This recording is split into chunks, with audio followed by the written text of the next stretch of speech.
puesta en marcha de la inclusión en la escuela. Más de una vez nos preguntamos por dónde llegar a los niños con necesidades educativas especiales. Y lo único que aparecen son dudas, dudas y más dudas. Y nos dicen una y mil veces, tienen que usar las herramientas, tienen que usar estrategias, tienen que inventar, pero nunca sabemos cuáles. A veces ni siquiera sabemos qué es lo mejor para un niño, si la escuela común o la escuela especial. Y entonces nos preguntamos, ¿en la escuela común pierde el tiempo? ¿Solamente asiste?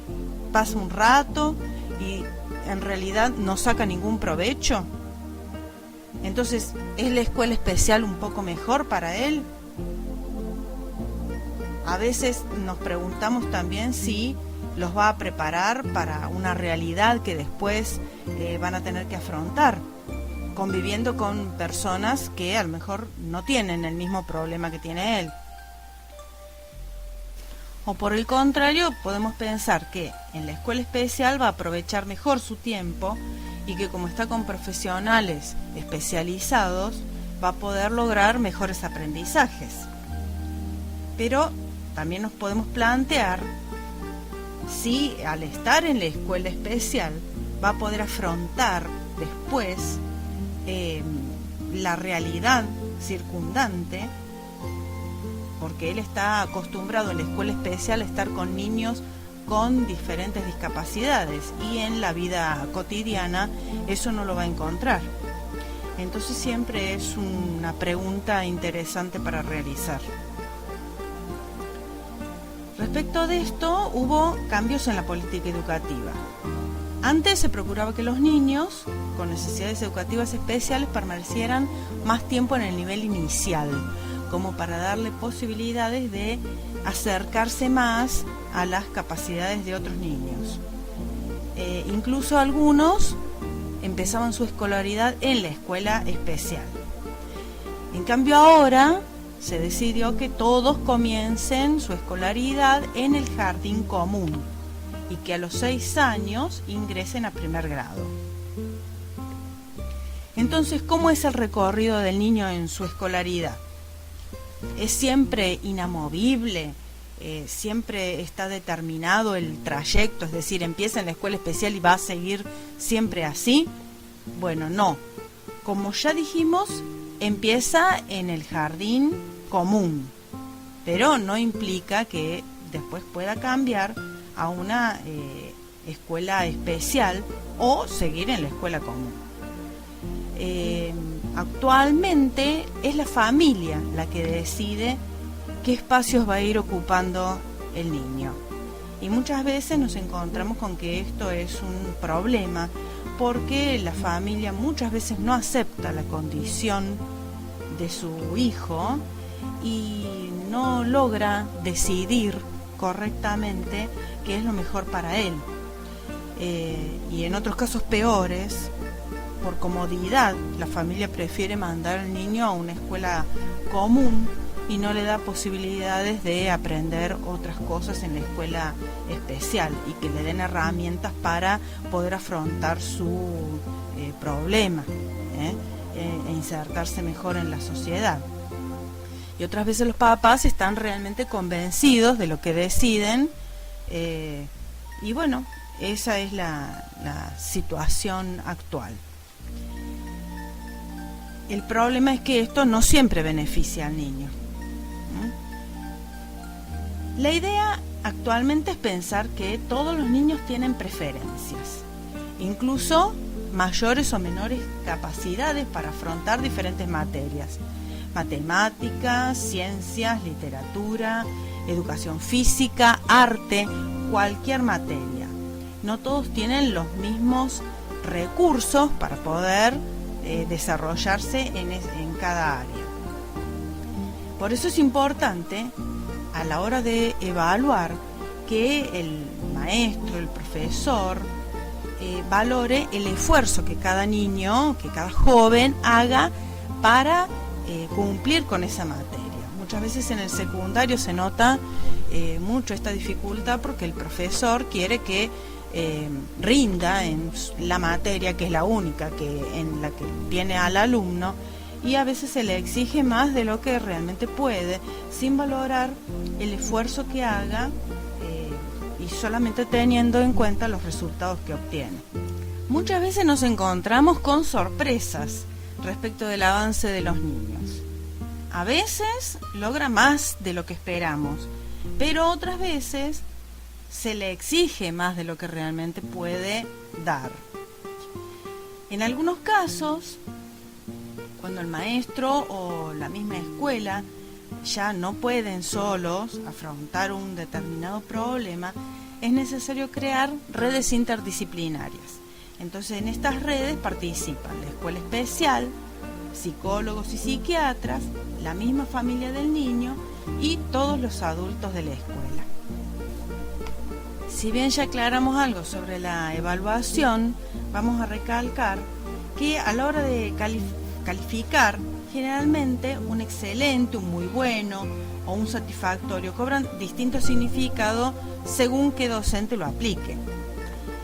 Siempre hay que tener en cuenta que la evaluación es parte de un proceso, nunca es un hecho aislado y tiene que tener estrecha relación con lo que el niño ya haya trabajado durante un periodo determinado.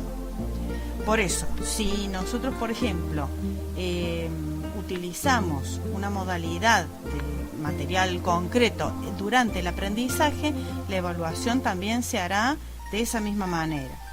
Si usamos la oralidad para el aprendizaje, la oralidad también va a ser la protagonista dentro de la evaluación, y así con cada caso. Si un niño se distrae mucho, se lo puede colocar lejos de las ventanas, si eso es lo que lo distrae, o brindarle un espacio más tranquilo, como puede ser el aula vacía, mientras sus compañeros están realizando otra actividad. En otros casos también podemos modificar el tiempo de evaluación, adaptándolo a las necesidades de cada uno. Nunca se debe comparar un niño con otro, tenga o no necesidades educativas especiales. La mirada siempre hay que dirigirla al esfuerzo que el niño haga, su voluntad de aprender y los avances de cada uno, los avances individuales.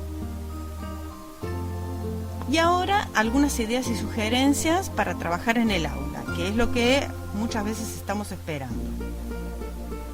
Recordemos que estas estrategias las podemos utilizar con todos los niños, no solamente con los que tienen necesidades educativas especiales. Siempre hay que observar las distintas capacidades, las posibilidades y las preferencias de cada uno. En primer lugar, podemos reducir la cantidad de palabras en las consignas o en las producciones. Por ejemplo, si la consigna dice: Juan le dijo a Lara, si duermo 4 horas, más media hora, más un cuarto de hora, ¿cuántos minutos duermo? Nosotros lo podemos reducir a: Juan le dijo a Lara, si duermo 1 hora, ¿cuántos minutos duermo? Y después, en otra consigna, si el alumno puede resolverlo, se le puede preguntar: si duermo media hora, ¿cuántos minutos duermo? Y en otro problema separado, si duermo un cuarto de hora, ¿cuántos minutos duermo? Si la propuesta, por ejemplo, es la redacción de un cuento con principio, nudo y final, se la podemos reducir a, por ejemplo, formular solamente 3 oraciones referidas al principio, al nudo y al final del cuento respectivamente. Es muy importante asegurarse de que los niños entiendan la consigna que se les propone. Por eso podemos pedirles que expliquen oralmente a nosotros mismos o a otros compañeros lo que tienen que hacer en cada uno de los ejercicios. Otra estrategia es permitir el apoyo de los pares. Muchas veces se entienden mejor con los compañeros, que les aportan mucho más y es más enriquecedor que nuestras propias intervenciones. Tenemos que saber que estamos totalmente autorizados a modificar los contenidos según las propias competencias de cada alumno. Cuando se va a abordar la lectura de un cuento, por ejemplo, o de un texto informativo en el aula, uno de los recursos que da bastante buen resultado es que algunos niños hagan una lectura previa de esos textos en sus casas y así facilitar la actividad dentro del aula.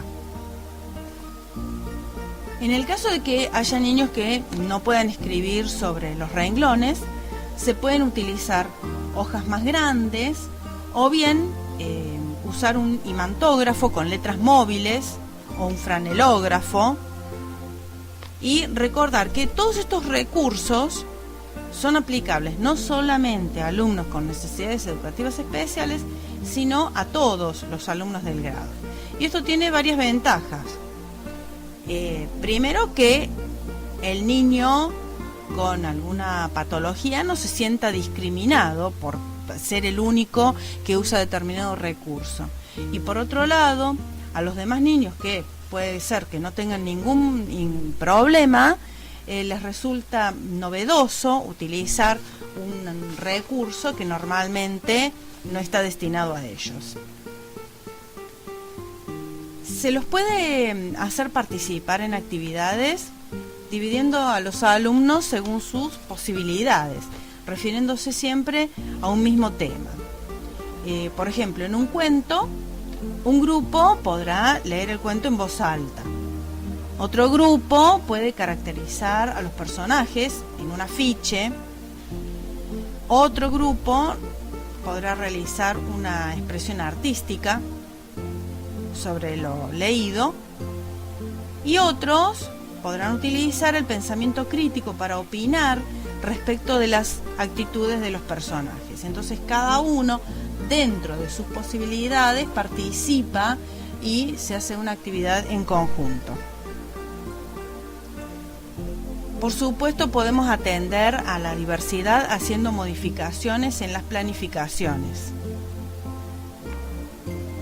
Los distintos agrupamientos de alumnos pueden permitir variadas interacciones. Por ejemplo, se pueden poner de a 4, de a 2, en una disposición en U. Depende de las necesidades según la actividad que se vaya a desarrollar. Además, es bueno recordar que no es el aula el único espacio dentro de la escuela donde se puede trabajar. Muchas veces en el patio o en el jardín o en otro espacio que pueda disponer el establecimiento se pueden desarrollar las actividades, y a veces esto no lo tenemos en cuenta y estamos acostumbrados a estar en el aula perdiendo la innovación, la frescura de poder utilizar otro espacio de vez en cuando. Recordemos también la flexibilización del tiempo para realizar distintas actividades. A veces tenemos planificada una actividad para determinado tiempo, pero en la marcha podemos descubrir que algunos niños necesitan más tiempo para realizarlo. Siempre hay que tener presente que el tiempo en la planificación es flexible.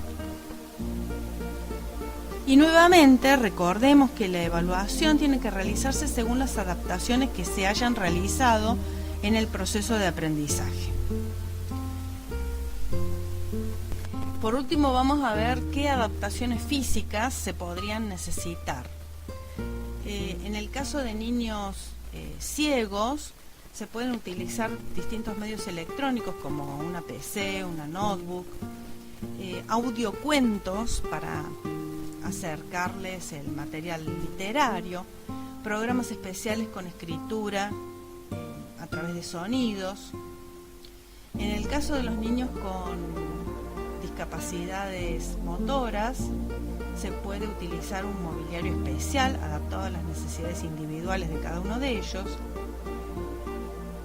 Y también en el caso de niños con problemas visuales, se puede adaptar la iluminación del aula, por ejemplo, utilizando una luz puntual para que pueda escribir con más facilidad. Y también tener en cuenta el volumen de la voz en caso de niños con hipoacusia, o utilización de micrófonos especiales dirigidos a los alumnos que lo necesiten. También para los niños ciegos se pueden utilizar materiales didácticos en relieve, incluso con escritura en braille, para que se puedan desempeñar. Este fue un impulso inicial de sugerencias e ideas. Seguramente a partir del trabajo en conjunto van a surgir otras para ser aplicadas a la tarea en el aula.